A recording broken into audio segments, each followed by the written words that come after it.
नमस्कार. श्री स्वामी समर्थ.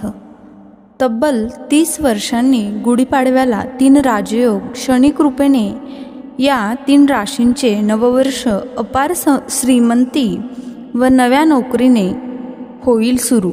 यंदा हिंदू नववर्षाच्या मुहूर्तावर कोणत्या राशींच्या नशिबाला कलाटणी मिळू शकते, त्यांच्या आयुष्यात कोणत्या स्वरूपात कसे बदल घडून येऊ शकतात याविषयी काही जाणून घेऊया.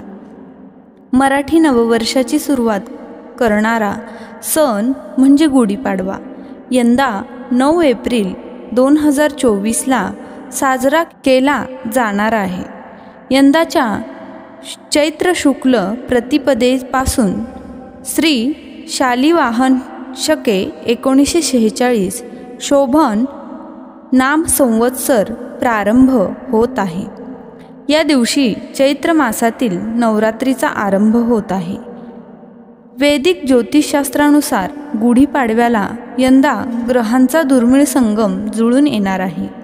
गुढीपाडव्याच्या तिथीला सकाळपासूनच शश राजयोग, अमृतसिद्धी योग व सर्वार्थ सिद्धी योग जुळून येत आहे.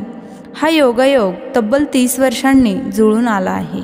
यातील शशयोग हा शनीच्या प्रभावाने तयार होत असलेल्या प्रभावित राशींवर शनींची कृपा बरसवणार आहे.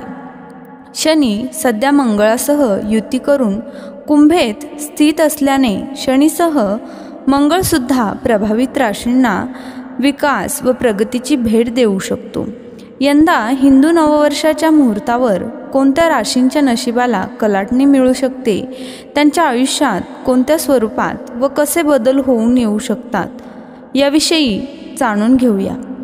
गुढीपाडव्यापासून या 5 राशींचे गोड दिवस होतील सुरू. मेष रास. मेष धनु राशींच्या चतुर्थ स्थानी हे राजयोग तयार होत आहेत. हे भौतिक सुख मिळवून देणारे स्थान मानले जाते. त्यामुळे तुम्हाला या काळात सर्व भौतिक सुख मिळू शकतात. तुम्हाला जोडीदाराच्या माध्यमातून आनंद आणि लाभ होऊ शकतो.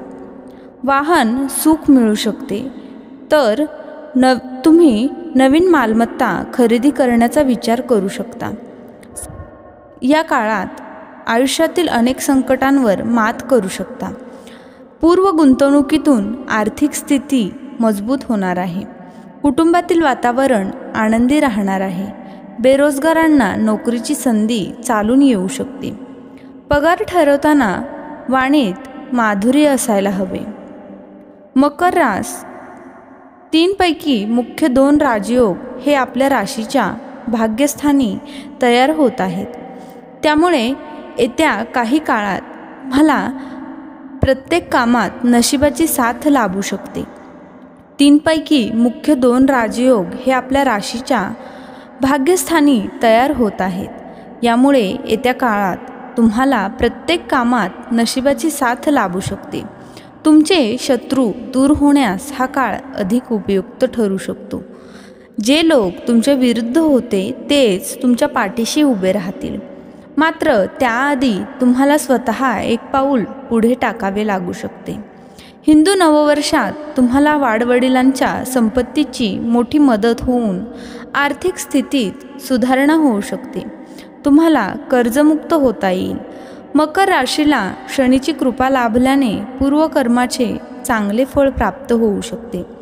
एखादा जुना विवाद सोडवता येईल, ज्यामुळे प्रचंड श्रीमंती प्राप्त होऊ शकते. वृषभ रास. शनिदेव आपल्या राशीच्या गोचर कुंडातील 11व्या स्थानी गोचर करत आहेत.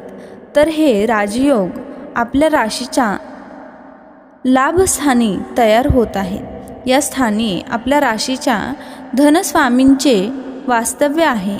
येत्या काळात तुम्हाला तुमच्या बुद्धीच्या जोरावर प्रचंड धनलाभ मिळवता येऊ शकतो. वृषभ राशीच्या मंडळींना संतती प्राप्तीचे सुद्धा योग आहेत. नोकरदार मंडळींना रातोरात नशीब पालटण्याची संधीसुद्धा लाभू शकते. नव्या घराची खरेदी करण्यासाठी आर्थिक पाठबळ मिळू शकते. वृषभ राशीला मंगळाची मोठी मदत होऊ शकणार आहे.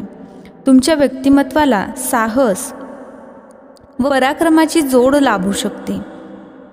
व्हिडिओ आवडला असेल तर व्हिडिओला एक लाईक नक्की करा। तसेच तुम्ही चॅनलवर पहिल्यांदाच आला असाल तर असेच माहितीचे व्हिडिओ पाहण्यासाठी चॅनलला नक्की सबस्क्राईब करा। धन्यवाद।